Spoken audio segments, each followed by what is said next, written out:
Inquilab TV prime time news కి స్వాగతం.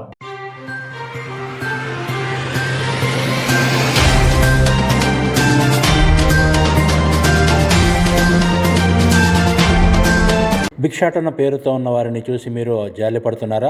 చంకలో బిడ్డనెత్తుకుని ఉన్న తల్లిని చూసి మీరు కరిగిపోయారా? అయితే అక్కడితో ఆగిపోండి అంటున్నారు విజయనగరం జిల్లా పోలీస్ బాస్ వకుల్ జిందాల్. టాటానగర్ కు చెందిన భార్యాభర్తలు తమ చిన్నారిని అడ్డు పెట్టుకుని రాష్ట్రమంతటా నేరాలకు పాల్పడి ఇప్పుడు విజయనగరంలో అడుగుపెట్టారని ఎస్పీ వకుల్ జిందాల్ అన్నారు. విజయనగరం జిల్లా కేంద్రంలోని కాళీఘాట్ కాలనీలో ఓ ఇంట్లో ఈ ఇద్దరిలో ఒక మహిళ తన బిడ్డను చంకనెత్తుకుని సాయం కోసం ఇంట్లో వెళ్లి ఆ ఇంటిని గుల్ల చేసిందని డిపిఓలో ఏర్పాటు చేసిన మీడియా సమావేశంలో DSP Srinivas, one town CS Srinivas, SI Lakshmi Prasanna కుమార్లతో కలిసి వకుల్ జిందాల్ ఈ విషయాన్ని మీడియాకు వెల్లడించారు. ఫిర్యాదు అందిన వెంటనే one town CS Srinivas Tatanagar వెళ్లి విచారణ చేశారని, భార్యాభర్తలిద్దరూ పక్కా ప్లాన్ తో ఇళ్లను టార్గెట్ చేసుకుని దొంగతనాలకు పాల్పడేవారని ఎస్పీ వకుల్ జిందాల్ తెలిపారు. విజయనగరం పోలీస్ సిబ్బందికి పట్టుబడడంతో వివరాలు సేకరించి ఆధారాలతో నిందితులైన భార్యాభర్తలిద్దరిని అదుపులోకి తీసుకున్నామని ఎస్పీ మీడియాకు తెలిపారు.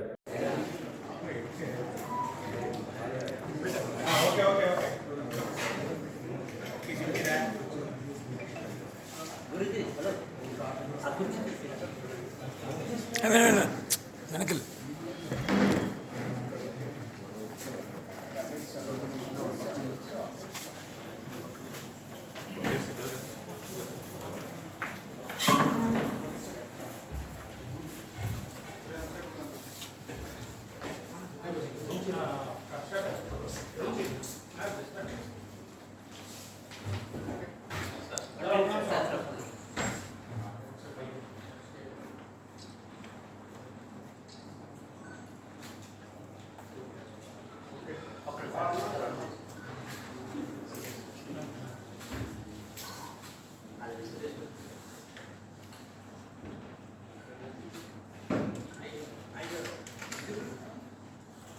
కొంచెం ఓకే డన్.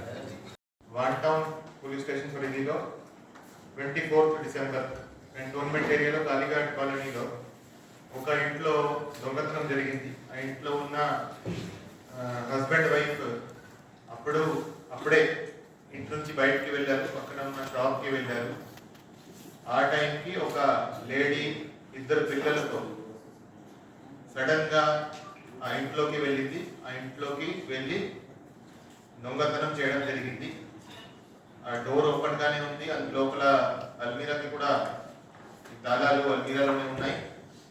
సో సడన్ గా విదిన్ 3-4 minutes లోపలికి వెళ్ళి సడన్ గా దొంగతనం చేసి బయటికి వచ్చింది. బయటికి వచ్చేటప్పుడు దగ్గర ఉన్న మటన్ షాప్ అతను ఆమెను చూసి అడిగాడు, అమ్మాయి ఆ ఇంటి నుంచి ఎందుకు వస్తున్నావు అని. సో అప్పుడు వర్షం పడతా ఉంది. వర్షం వల్ల అక్కడ షెల్టర్ తీసుకున్నాను, అక్కడ నుంచి వస్తున్నానని చెప్పి వెళ్ళిపోయింది. ఇమీడియట్ గా ఓనర్ అక్కడికి వస్తే ఆ మటన్ షాప్ ఆయనకి చెప్పడం జరిగింది. సో లోపల వెళ్ళి చూస్తే అల్మీరా నుంచి అరౌండ్ 18 తులాలు గోల్డ్ ఆ రోజు దొంగతనం జరిగిందని గుర్తించడం జరిగింది. ఇమీడియట్ గా వచ్చి విజయనగరం వన్ టౌన్ లో కంప్లైంట్ ఇచ్చారు, ఎఫ్ఐఆర్ రిజిస్టర్ చేశారు. ఇమీడియట్ గా విజయనగరం వన్ టౌన్ ఇన్స్పెక్టర్ గారు, అదేవిధంగా ఎస్ఐ గారు, స్టాఫ్ ఇమీడియట్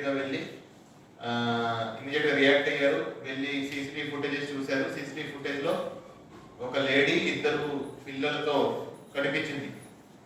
సో అక్కడ నుంచి ఆమె సీసీటీవీలో ఆమె ఒక ఆటో ఎక్కినట్టు, తర్వాత మన బస్ స్టాప్ కి ఆర్టీసీ బస్ డిపోకి వచ్చినట్టు ఆ రోజు గుర్తించడం జరిగింది. కానీ ఆ లేడీ ఎవరు అనేది ఆ రోజు ఇమీడియట్ గా మనం గుర్తించలేకపోయాము. అదే టైంలో విజయనగరం 2 టౌన్ పరిధిలో కూడా ఒక లేడీ సిమిలర్ ఎంఓతో ఇంకొక ఇంట్లోకి దూరింది. ఆమెను ఆ రోజు రెడ్ హ్యాండెడ్ పట్టుకుని విజయనగరం 2 టౌన్ వాళ్ళు తీసుకొచ్చారు. సో ఇద్దరు లేడీస్ చేసే విధానం ఒకేలాగా ఉంది, మనం గుర్తించాము. తర్వాత ఆ లేడీని ఇంటర్వ్యూట్ చేస్తే వీళ్ళు జార్ఖండ్ నుంచి టాటానగర్ నుంచి వచ్చారని ఆమె చెప్పడం జరిగింది. సో ఇమీడియట్ గా నెక్స్ట్ డే మా టౌన్ ఇన్స్పెక్టర్ గారు టీమ్ తో పాటు టాటానగర్ జార్ఖండ్ కి వెళ్ళడం జరిగింది. అక్కడ వాళ్ళ ఇంటి ఐడెంటిఫై చేయడం జరిగింది. అక్కడ వెళ్ళి వాళ్ళ గురించి కొంత ఇన్ఫర్మేషన్ గ్యాదర్ చేయడం జరిగింది. ఆ ఇన్ఫర్మేషన్ బేసిస్ మీద తర్వాత వాళ్ళు హైదరాబాద్ కూడా వెళ్ళారని మనం గుర్తించడం జరిగింది. హైదరాబాద్ వెళ్ళారు, కానీ ఎక్కడ కూడా ఏమీ దొరకలేదు, ఏమీ క్లూజ్ లేవు. దాని తర్వాత నిన్న వీళ్ళు విజయనగరం టౌన్ లో మళ్ళీ వచ్చారని మనం. ఇన్క్లాబ్ టీవీ వీడియోలు మీకు నచ్చినట్లయితే లైక్ చేయండి, షేర్ చేయండి, కమెంట్ చేయడం మర్చిపోకండి. సబ్స్క్రైబ్ చేయని వాళ్ళు వెంటనే సబ్స్క్రైబ్ చేసుకోండి. మా వీడియోలు మీరు వెంటనే చూడాలనుకుంటే కింద ఉన్న గంట సింబల్ని గట్టిగా కొట్టండి.